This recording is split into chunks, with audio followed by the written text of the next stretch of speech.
देख रहे हैं न्यूज़ और मैं हूं आपके साथ शुभम। इस समय मेरी मौजूदगी पटना बख्तियारपुर मेन रोड पे है। मेरे सामने आप देख सकते हैं कि यहाँ पे पीपीसी यानी कि Pataliputra property care private limited के तीसरी वर्षगांठ को लेकर यहाँ पे भव्य आयोजन किया जा रहा है। उस भव्य आयोजन में पूर्व केंद्रीय मंत्री आरसीपी सिंह का भी आगमन हुआ है, साथ ही साथ कमांडेंट RAF के कमांडेंट जो है उनका आगमन हुआ है। चलिए हम बात करते हैं इस जो आरसीपी सिंह है उनसे हम बात करने की प्रयास करेंगे, साथ ही साथ जो पीपीसी के जो डायरेक्टर हैं उनसे भी हम बात करने की प्रयास करते हैं और जानते हैं इस पीपीसी तीसरे वर्षगांठ को लेकर क्या कुछ नया पीपीसी द्वारा किया जाएगा।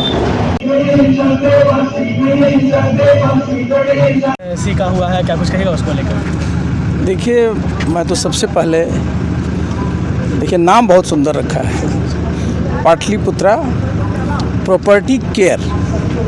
ध्यान दीजिए, बहुत लोग देखते हैं प्रॉपर्टी डेवलपमेंट लिखते हैं, मैंने लिखा प्रॉपर्टी केयर। तो जब केयर आप करते हैं इसका मतलब डेवलप भी करिएगा। तो सबसे पहले तो जितने भी इनके बोर्ड ऑफ डायरेक्टर्स के सदस्य हैं, जो इनके CMD जितने लोग भी हैं, सबको मैं इतना सुंदर नाम के लिए बहुत बहुत बधाई देता हूं। और आप जानते हैं कि आज के समय में रियल एस्टेट, इंफ्रास्ट्रक्चर, यही जो है विकास का इंजन है। और अगर भी आपने देखा होगा, जो भारत सरकार ने भी बजट भी पेश किया है, फोकस कहाँ है? फोकस वही है। और मैं तो आप जानते हैं कि मैं उत्तर प्रदेश में ग्रेटर नोएडा में मैं एडिशनल CO रहा, तो मैं तो रियल एस्टेट, इंफ्रास्ट्रक्चर, ये सब तो मेरा फील्ड ही रहा है। तो मुझे बहुत प्रसन्नता हुई कि इन लोगों ने यहाँ जो काम शुरू किया है। देखिए, आप इस विषय से भी अवगत हैं कि जैसे जैसे हमारा समाज आगे बढ़ेगा, कोई प्रदेश कितना विकसित है उसके कई पैमाने हैं, लेकिन उसमें बहुत बड़ा पैमाना है कि आपके यहाँ कितना ज़्यादा अर्बनाइज जगह है। अभी आपने देखा नहीं कितने टाउनशिप के डेवलपमेंट के बारे में बात हो रही। तो जब इस तरह की चीज़ें आएंगी, तो जब यहाँ पर जो हमारा जो ये PPC है, इन लोगों ने जिस प्रकार की कंपनी बनाई है, तो आगे इनका बहुत अच्छा फ्यूचर होगा। क्योंकि आगे आने वाले समय में हमारे बिहार में आज जानते हैं कि राष्ट्रीय स्तर पर हम लोग अर्बनाइजेशन में कम हैं, लेकिन अब ये बढ़ेगा और तभी बिहार आप जानते हैं विकसित होगा जब हमारे अर्बनाइजेशन का भी स्पीड बढ़ेगा।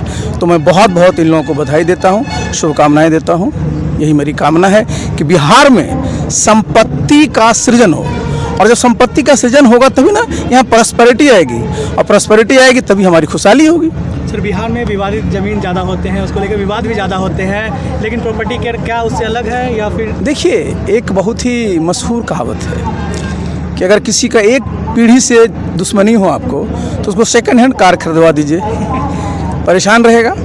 अगर 2 पीढ़ी की दुश्मनी है तो डिस्प्यूटेड ज़मीन खरीदवा दीजिए, तो पीढ़ी तक लड़ते रहेंगे। और अगर 3 पीढ़ी की दुश्मनी है तो चुनाव लड़ा दीजिए, फिर तो फुर्सत ही नहीं। तो देखिए, आपने जो बात कही, जो प्रॉपर्टी है ना, विवाद, जहाँ भी विवाद है उसका निपटारा होना चाहिए।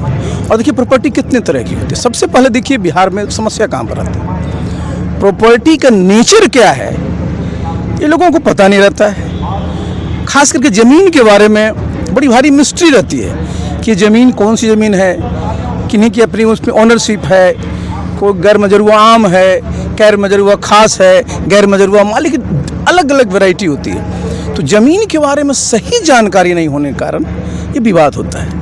इसलिए देखिए, मैं तो हमेशा से इस बात का मैंने समझिए वो रहा हूँ कि जहाँ जहाँ भी ज़मीन है, सरकार का ही दायित्व होता है, क्योंकि अल्टीमेट मालिक सरकार होती है।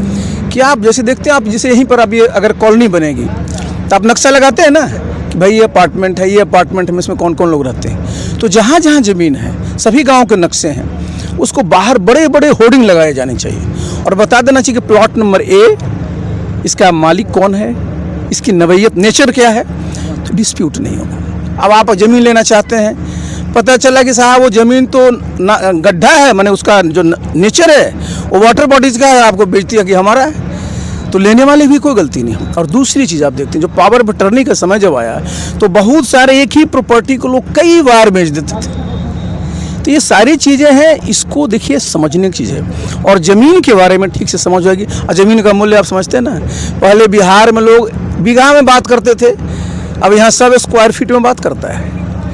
तो उसकी कीमत इतनी बढ़ी है। और यही किसी भी प्रदेश का, किसी भी जगह के तरक्की का पैमाना होता है कि आपकी ज़मीन की कीमत की क्या स्थिति है। तो ये ज़रूरी है कि ज़मीन संबंधी जितने भी विवाद हैं उस सबको निपटारा करने के लिए जितना ज़्यादा ट्रांसपेरेंसी आएगी उतना कम से कम विवाद होगा। सर राजनीतिक में एक राजनीतिक सवाल रहेगा, बजट पेश हुआ है कल और आज से विधानसभा सत्र जो है वो शुरू हुआ, उसको लेकर क्या कुछ प्रतिक्रिया है? देखिए, अभी आपने देखा जो हमारे देश का बजट है, मेरे ऐसा व्यक्ति इसलिए मैं खुश होता हूँ, मुझे बड़ा अच्छा लगता है कि हमारे राष्ट्र का बजट 50 लाख क्रॉस कर गया। और आप देखें कि हमारा बिहार का भी बजट 3.5 लाख करोड़ से ऊपर होता है। लेकिन अभी बहुत सारे ऐसे एरिया, देखिए सबसे इम्पोर्टेंट कौन सा एरिया, जितने हमारे लोग जो नवजुवक नौजवान हैं वो चाहते हैं कि रोजगार के अवसर पैदा होने चाहिए। अभी मैं देख रहा था एक इंटरनेशनल रिपोर्ट बड़ी ही गंभीर है कि आगे आने वाले समय में ये समझिए जरा, ग्लोबल लेवल पर 120 करोड़ युवा रोजगार के लिए उपलब्ध हो गए और अपने पास रोजगार कितने हैं, मात्र 40 करोड़। तो 80 करोड़ लोग किस प्रकार से एडजस्ट होंगे, किस प्रकार से उनको इंगेज किया जाए, कैसे उनकी प्रोडक्टिविटी बढ़ाई जाए, तभी तो सबका विकास होगा ना। तो जो ये बजट आ रहा है उसमें अगर आप देखिएगा, जैसे भारत सरकार का बजट है, किसी से पूछिएगा तो कहेगा सर इसमें तो कुछ है ही नहीं है। लेकिन मेरे ऐसा व्यक्ति जब उसको देखता है बहुत बारीकी से तो आपको दिखेगा, दूर का दिखेगा, समझे ना।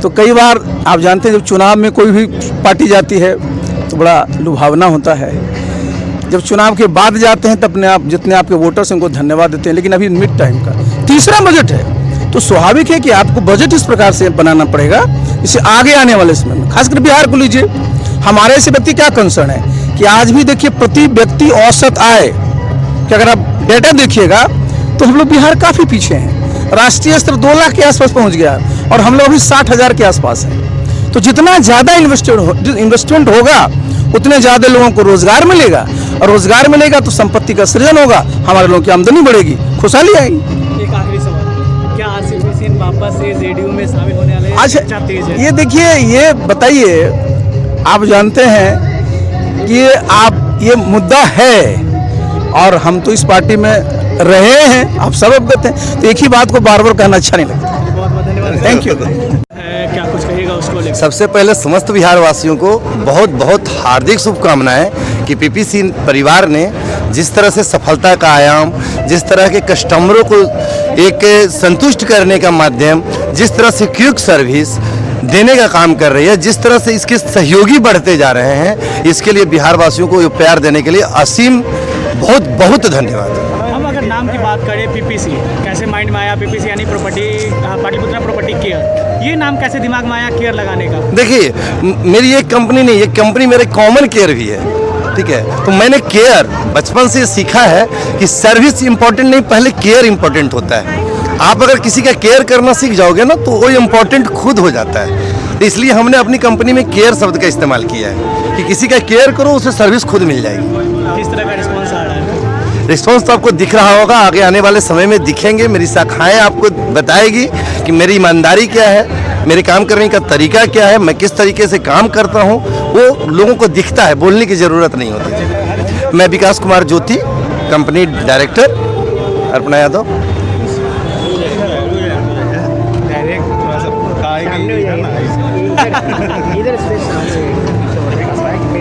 क्वेश्चन आपको कभी मैम क्या कहिएगा, तीसरी वर्षगांठ आज मनाई जा रही है पटना में? पहले तो बहुत सारे हमारे पीपीसी के सारे परिवार को बहुत बहुत धन्यवाद करती हूँ। मेरे यहाँ कोई व्यक्तिगत काम नहीं होते हैं, हमारे यहाँ परिवार बनाने का काम होते हैं। हम लोग बिजनेस नहीं करते, व्यापार नहीं करते, हम लोग एक संबंध बनाते हैं, हम लोग व्यवहारता बनाते हैं। बस मैं यही कहना चाहूँगी। अच्छा, किस तरह का लोगों से प्यार मिल रहा है आप लोगों को?